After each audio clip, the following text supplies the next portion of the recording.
สวัสดีค่ะกลับมากันอีกครั้งกับร้านหาไทยฟิชชิ่งนะคะช่วงนี้ถามกันเข้ามาเยอะว่าเมื่อไหร่กิปเปอร์มินิจะมาแม่ค้าก็ตามให้ตั้งแต่ก่อนปีใหม่จนเนี่ยเพิ่งจะได้มานะคะแล้วก็ได้มาจำนวนจำกัดด้วยแค่สีละ30อันเท่านั้นนะคะนี่ถามว่าทำไมถึงขายดี เพราะอย่างที่บอกรีวิวไปหลายรอบแต่ก็พูดได้อีกนะคะเพราะมันพกง่ายน้ำหนักเบานะคะเห็นเล็กๆอย่างเงี้ยล็อกปลาพวก9 โลอยู่นะคะสบายๆนะนี่ขนาดเท่านี้เอง2 นิ้วพกติดได้ลูกค้าที่เคยดูคลิปประมาณ3-4 ปีที่แล้วเนี่ยก็น่าจะจำได้อยู่เนาะอันนี้เรามากันอีกรอบหนึ่งนะคะ3 สีน้ำเงินดำแดงนะคะอ่ะมาบอกกันหน่อยว่ามันดียังไงเป็นไอเทมที่นักตกปลาควรมีนะคะอันนี้เป็นของ King Cobra แท้นะคะมันมีของแท้กับของก๊อปปี้ด้วยนะแต่ทางร้านเราขายเฉพาะของแท้เท่านั้น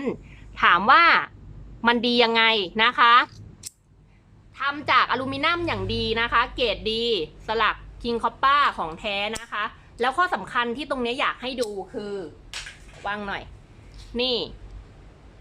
ปากจับจะเป็นอลูมิเนียมอย่างดีนะคะแข็งแรงน้ำหนักเบาแล้วข้อสำคัญคือ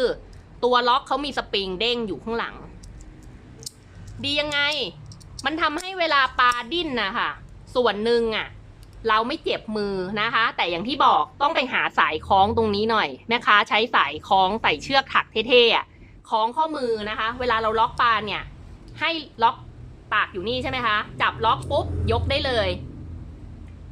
แข็งแรงระดับพวกปลาไซส์9 โลอยู่แต่ขออย่างเดียวเวลาเรายกเนี่ยให้เอานิ้วล็อกเข้าไปอย่างนี้เวลาปลาเขาดิ้นมันจะได้ไม่หลุดที่เจอส่วนใหญ่คือพอไม่ได้คล้องอย่างนี้แล้วไม่ได้ผูกเชือกใช่ไหมปลามันก็ดิ้นเอากิปเปอร์ไปด้วยซื้อใหม่นะจ๊ะหาเชือกคล้องตรงนี้นะคะเอามาร้อยข้อมือเท่ๆเวลาเราพกติดกระเป๋ามันก็เท่ดีเนาะพกง่ายเวลาเราเดินตีกับปอมเนี่ยกิปเปอร์ใหญ่ๆเมื่อก่อนเวลาเราล้างกางเกงกางเกงมันหลุดไงเวลาเดินนะ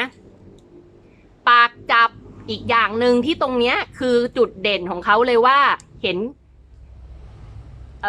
จะงอยเล็กๆนี่ไหมคะถามว่ามีประโยชน์ยังไงโคตรมีประโยชน์เลยโคตรมีประโยชน์เลยเพราะเวลาเราล็อกปลาเนี่ยปากเขาหลุดลงมาตรงนี้ใช่ไหมคะ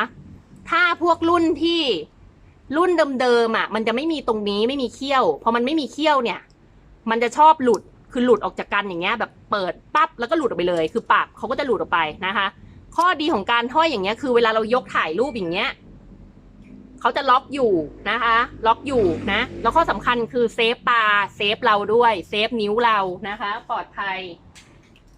เหมือนกันมีทั้งหมด3 สีนะคะยังได้ราคาโปรเดิมนะคะ290 บาทนะค่าส่ง EMS 40 บาทนะคะก็สั่งซื้อสอบถามเข้ามาได้ที่แฟนเพจ Facebook หาไทยฟิชชิ่งสุขุมวิท85นะคะกิปเปอร์ตัวนี้เป็นไซส์มินิยังมีอีกกิปเปอร์อลูมิเนียมอีกตัวหนึ่งที่ลูกค้าถามกันเยอะนะคะอันนี้ก็เป็นอีกตัวเลือกหนึ่งสำหรับสายที่เล่นงานทะเลด้วยนะคะคือเวลาเราเล่นงานทะเลไอแบบเล็กๆอย่างนั้นมันไม่ตอบโจทย์แล้วเพราะเวลาเราจับปลาไซส์20 กว่าโลมันหนักนะคะมันไม่ได้แค่หนักเรามันหนักปลาด้วยปลาก็หนักแล้วเราจะยกเขายังไงแนะนำให้ใช้แบบนี้นะคะคือแบบใหญ่ข้อดีของเขาคืออันนี้เป็นของบริษัทโพไซดอนเน็กนะคะของแท้เหมือนกันอลูมิเนียมเกรดดีทนน้ำเค็มนะคะตั้งแต่ปากจับไปจนถึงตัวเรือนและข้อสำคัญคือมีที่ล็อกนิ้วด้วยแบบไกปืนถามว่ามีประโยชน์ยังไงตอนหนูเห็นหนูก็ไม่เข้าใจแต่พอไปใช้เองถึงได้รู้ว่าล็อกเสร็จปุ๊บ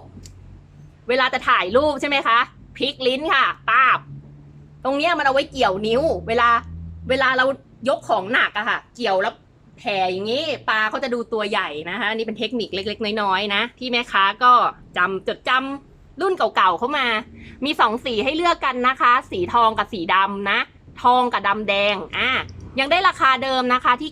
950 บาทซึ่งถูกมากเมื่อก่อนเนี่ยอันนึงไม่ต่ำกว่า 3,000 นะคะจากที่งานจากที่งานฟิชชิ่งโชว์เนี่ยหนูไปจับมาก็ 3,700 นะคะราคาตกใจได้ลอกตัวหนึ่งนะเดี๋ยวนี้ถูกลงเยอะยกปลาน้ำหนักใหญ่ได้ค่ะไม่เลยเซฟตี้ข้างในเนี่ยเห็นอย่างเงี้ยช่วยได้เยอะนะคะเวลามันปลาเขาดิ้นกลไกพวกเนี้ย มันเซฟเวลาปลาดิ้นนะคะแรงที่เขากระแทกกับมือเราอะช่วยได้เยอะนะคะใครที่เคยตกปลาใหญ่ๆแล้วใช้กิปเปอร์เขาเข้าใจนะว่าเวลามันดิ้นแรงมันเยอะแค่ไหนอย่าลืมหาเชือกคล้องด้วยนะคะจะได้เหมือนกิปเปอร์อันเล็กคือคล้องมือก่อนแล้วจับอย่างนี้เกิดตรงนี้เราใหญ่เกินหลุดไปนะคะยังติดเชือกดึงได้นะเวลายกปลาอย่าลืมยกหางปลาด้วยนะคะสงสารเขาให้ถ่ายรูปแล้วสวยไปตกปลาแล้วมีความสุขแล้วเราก็จะได้ปล่อยเขาได้โดยที่เขาไม่ช้ำนะคะการใช้กิปเปอร์เนี่ยอย่างถูกวิธีเป็นการเซฟปลาในระดับหนึ่งเซฟคนตกปลาในระดับหนึ่งถามว่าทำไมถึงเซฟคนตกปลา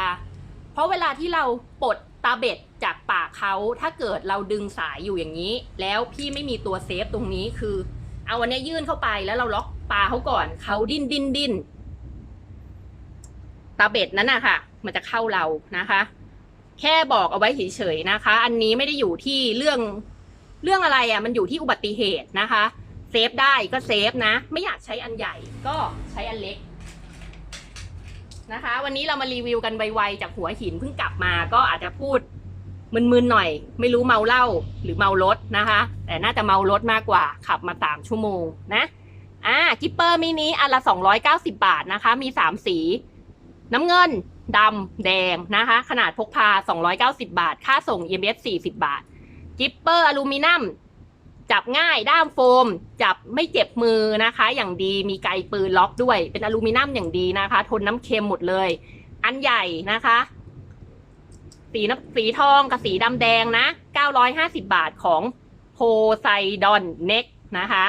950 บาทมีค่าส่ง EMS 50 บาทเท่านั้นได้มาจำนวนจำกัดนี่ล็อต3แล้วนะอันนี้ล็อตแรกของปีนี้ตามตั้งแต่ปีใหม่เพิ่งได้มาอันนี้ตั้งแต่ปีใหม่มาถึงตอนนี้3ล็อตแล้วล็อตละ70 อันนะคะหมดล็อตนี้ก็ไม่รู้จะไปหาจากไหนให้แล้วฉะนั้นกดติดตามแฟนเพจ Facebook หัดไทยฟิชชิ่งสุขุมวิท85ด้วยนะจ๊ะอย่าลืมช่อง YouTube Channel ของเราด้วยเวลามีอะไรใหม่ๆหรือแม่ค้าได้อะไรมาอยากบอกก็จะมาลง YouTube นะคะเพราะว่าการมองเห็นมันชัดเจนกว่าเวลา Facebook แล้วเขาไม่เด้งเตือนนะคะเวลากดติดตามช่อง YouTube คือกดรูปกระดิ่งสัญลักษณ์กระดิ่งสีแดงที่ด้านล่างสีแดงๆนะคะกดติดตามไว้เลยมีคลิปใหม่ๆเข้าไปดูกันก่อนได้ไม่ต้องซื้อก็ได้ดูก็ได้ไม่ซีเรียสนะคะอยากให้ดูกันแม่ค้าโมบ้างอะไรบ้างก็ดูรายละเอียดฟังรายละเอียดกันเพลินๆนะคะฝากสินค้าอีกตัวหนึ่งไว้ด้วยเผื่อวันหนึ่งต้องการทัก Facebook แฟนเพจหัดไทยฟิชชิ่งสุขุมวิท85ได้เลยจ้าไอเทมเด็ดของนักตกปลาไม่มีเดี๋ยวเราจะคุยกับเขาไม่รู้เรื่องเซฟตี้ของเรานะคะปกป้องมือเราดีกว่าผ่าตัดครั้งละ 3,000 ไม่คุ้มนะจ๊ะเซฟไว้ปลอดภัยกว่าฝากไว้ด้วยนะคะสวัสดีค่ะ